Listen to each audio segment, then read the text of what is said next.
What's up, everybody? This is Sick Eric back in with another video, and today we're going to be doing a 10 days with the LG V40. I've been using this phone for 10 days, and I'm just going to go over my thoughts about it. Definitely loving this phone.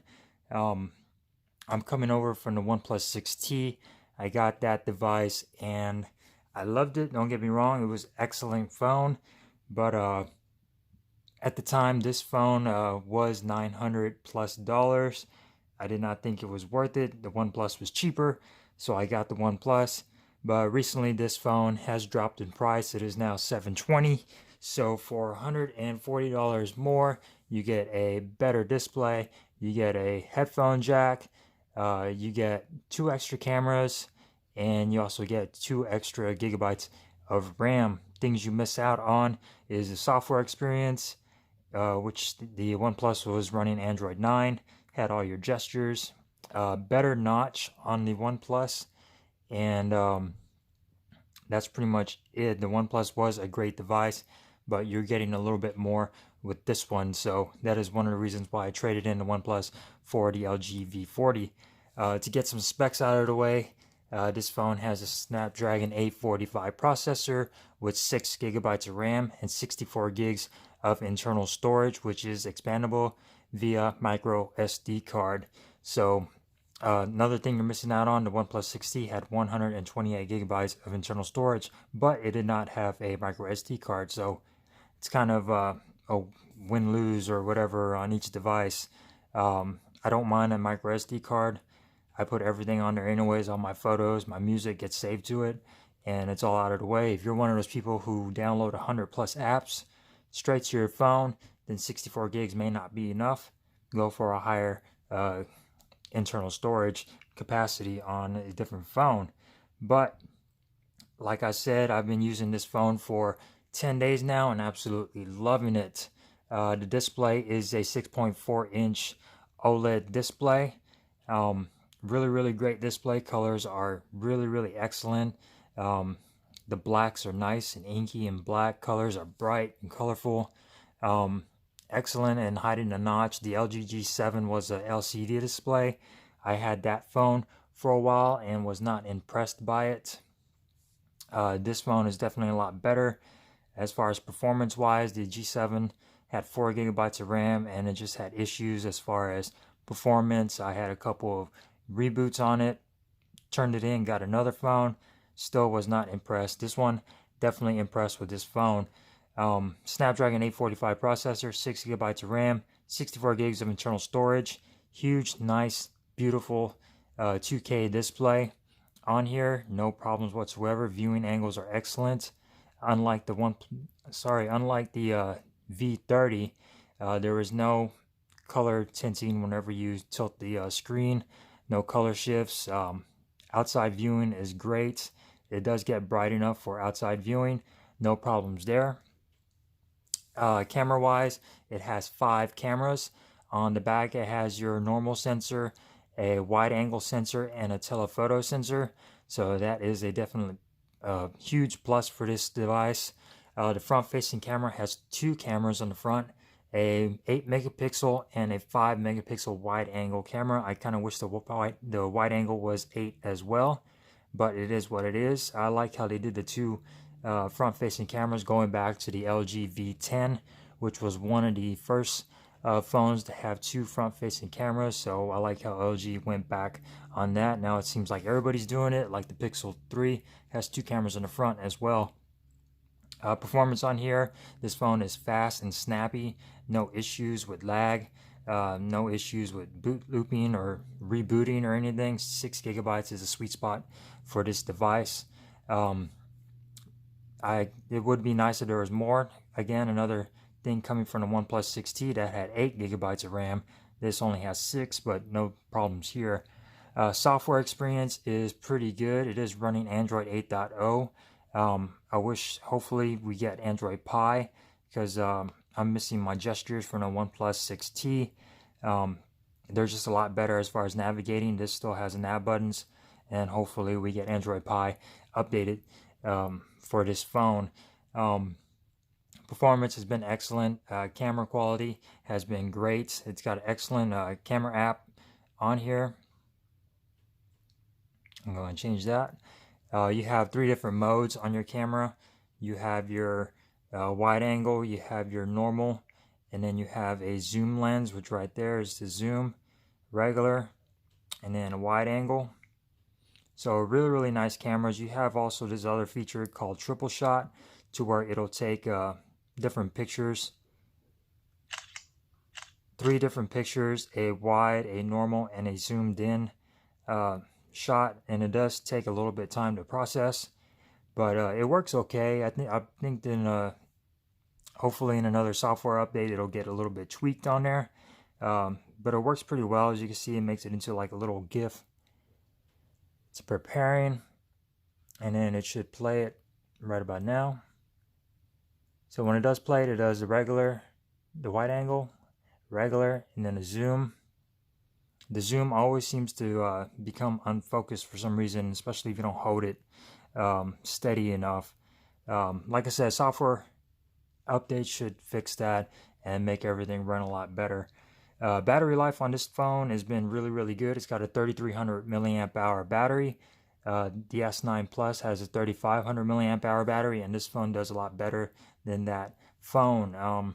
Through an 8-hour work night, go through a whole night, still come home with about 60% of battery life. Standby time is excellent on this phone. No complaints here of battery life. It could be a little bit higher of a milliamp, but 3300 is pretty good for this phone. No problems here. LG is really good with their power management on their devices. Other than that, the display has been excellent. Performance has been excellent.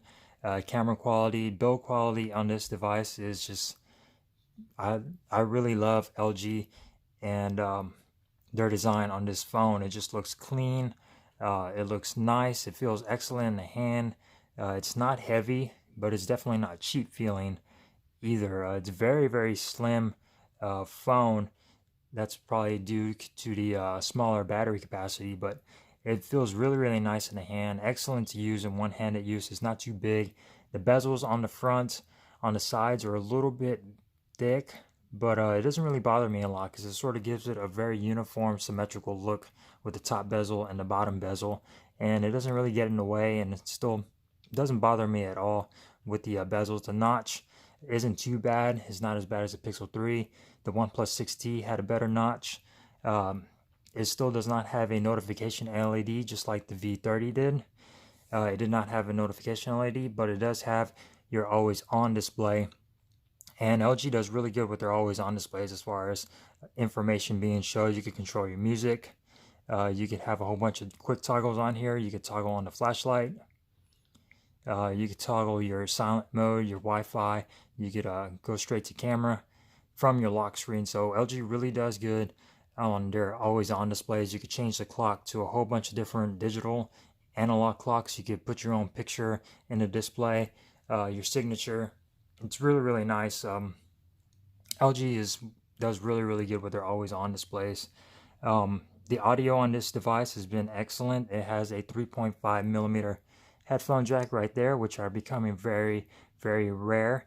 That's one thing I missed from the OnePlus 6T. It did not have a headphone jack, and I always got to have a headphone jack on the phones that I use. Audio on here is excellent. You have a 32-bit quad DAC on here for hi-fi audio, and you also have a DTS X 3D surround, which sounds pretty good. I usually use it on side to side, not the wide version, because it just sounds a little bit weird. But excellent audio on here, no complaints. I listen to music a lot, so that is definitely a plus for me. The speaker on here is the boombox speaker coming on over from the LG G7. It's a single firing speaker. I really don't mind single firing speakers on devices. I prefer stereo, but to be honest, as long as the speaker sounds loud, crisp, and clear, whether it's stereo or a single speaker, I'm okay with it. Like, this speaker sounds excellent. You place it on a table, it just amplifies the sound even more. It uses the internals as a resonance chamber to sort of act like a subwoofer for that speaker. That's why it does sound a little hollow, but it's not too bad. The phone is covered in Corning Gorilla Glass 5 on the front and on the back. It's definitely a fingerprint magnet, but once you get it clean, the color is beautiful. It's black, but it shines with a bluish tint in the reflection, so really unique color. I'm definitely digging the color on this phone. Other than that, this phone has been performing beautifully. No issues whatsoever with lag or anything like that. The software experience could be a little bit better. Hopefully we do get an update to Android Pie to sort of fix, not really fix, but just, I guess, make this better looking, because LG software is a little bit dated. It's been looking the same since the V20, I believe, onto the V30 and then now the V40. And they do implement a lot of new features, but it still looks the same pretty much. Other than that, loving this phone. Excellent phone. For $720 is definitely a go. This is the T-Mobile variant. Back when it got released, it was $920, close to $950, and that was too expensive. We don't give LG enough credit for their phones. They sort of get swept underneath the rug due to overshadowing by other devices like either the Pixel or the Note or the OnePlus. But LG does not get enough credit for the phones that they make. They act like they're new to the smartphone world and they do not know how to market their devices, but they do make great phones. Don't get me wrong, they are really good phones, and they are one of the few people to offer a high quality headphone jack with a high quality hi-fi DAC on board. So as long as they keep doing that, I'm always gonna go to LG. I'm always switching between Samsung and LG phones, so I like the V series phones better than the G series. That's just my opinion, but LG needs to get their shit together and start marketing their devices a lot better. That way they don't just get forgotten. But this is a solid device. I definitely recommend it. Been using this device for 10 days, and that's pretty much all I have on this phone. It's an excellent phone. Definitely not regretting getting it. And that's pretty much it. Stay tuned for my full review on the LG V40 Q, or whatever the hell you want to call it. We're just going to call it the V40. Don't forget to subscribe and click that little notification bell for future content on my channel. Give this video a thumbs up if you like it. If you didn't like it, go ahead and thumbs down it. That's okay with me. If you got any questions, comment down below. I'll be happy to answer any questions for you guys. Thank you guys for watching. Hope you have a great day. Happy holidays, and I will see you guys in the next one. Peace.